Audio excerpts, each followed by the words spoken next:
Since it is the month of October, Halloween is coming up and there are a ton of spooky readathons happening in the next couple of weeks, I thought I would do a recommendations video. I'm going to kind of cater these book recommendations to the spookathon challenges just because I know a lot of people are participating in that. So I'm going to do this from least scary to most scary, I guess. I think I did another one of these videos last year.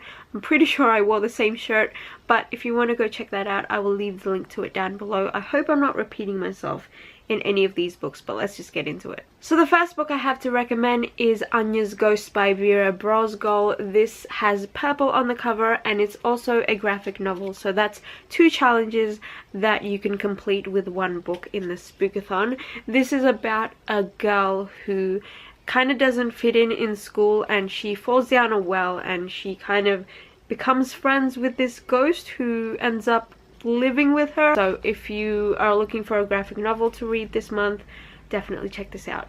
The next book I have to recommend is Companions of the Night by Vivian Van Velde. This is one of my favorite books in a particular genre that I don't want to tell you about because it'll spoil the whole story.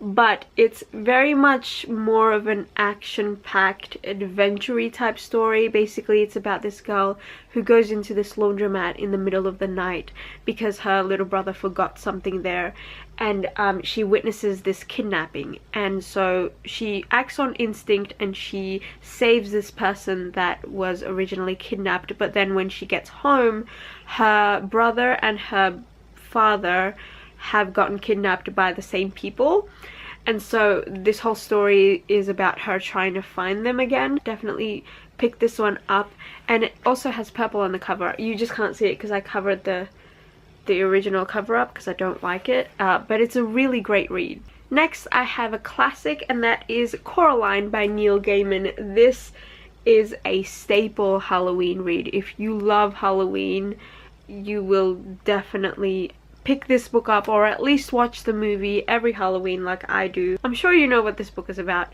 but yeah, it has purple on the cover, so that'll definitely cover that challenge. Next, I want to recommend The Summoning by Kelley Armstrong. This is a paranormal book. It's about this girl who has to go into this mental institution, or what she thinks is a mental institution, but then it turns out it's kind of a boarding school for supernatural creatures and beings, and she finds out that she's actually a necromancer, and it's just a lot of fun. And there are actually creepy elements to it because she's a necromancer, and so you get that like creepy, gory, zombie type vibe to it. So I definitely recommend that one for the spooky word. I guess you could say summoning is a spooky word. Moving away from the fun spooky reads and onto a creepier vibe, I have Monsters by Emerald Fennell.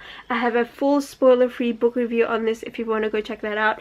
I have a lot of book reviews for a lot of these books, so I will leave those down below for you to check out if you want.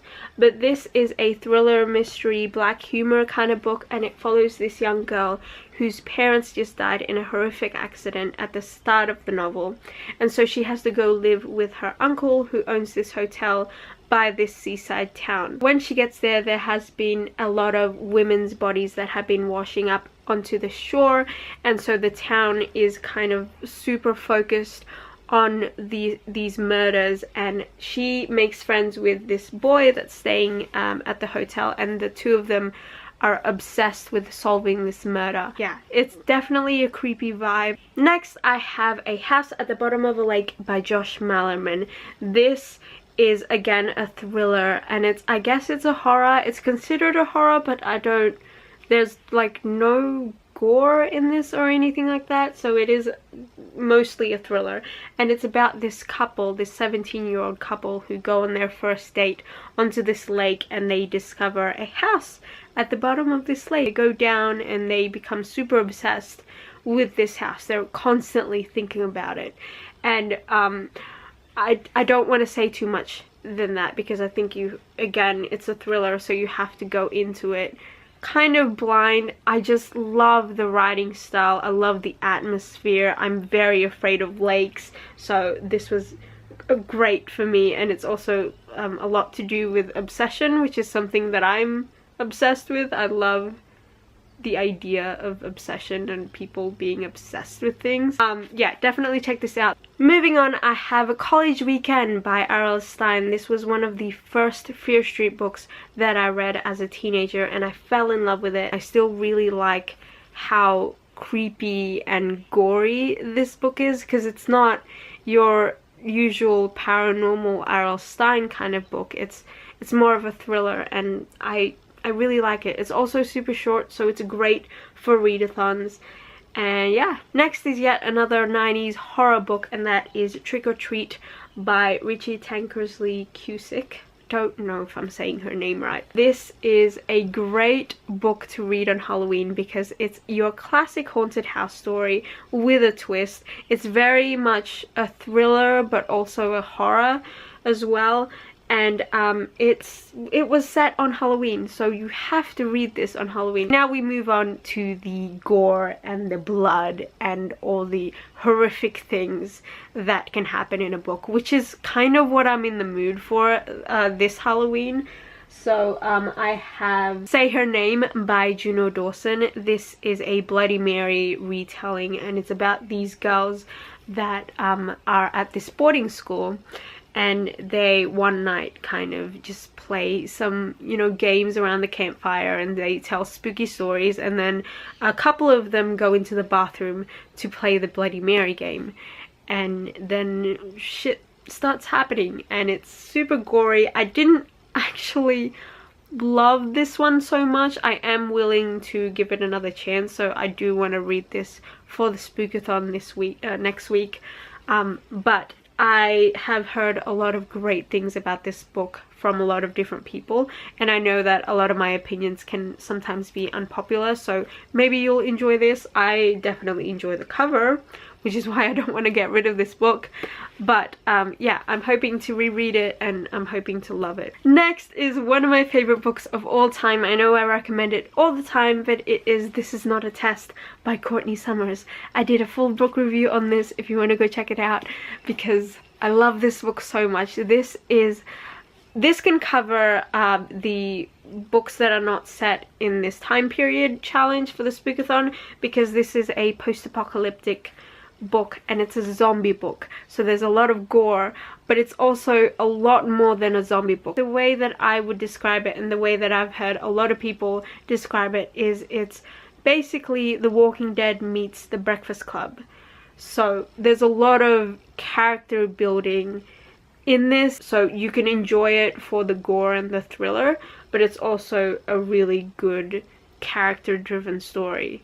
And yeah, I highly recommend. I will leave the link to my review down below because I explain it better there.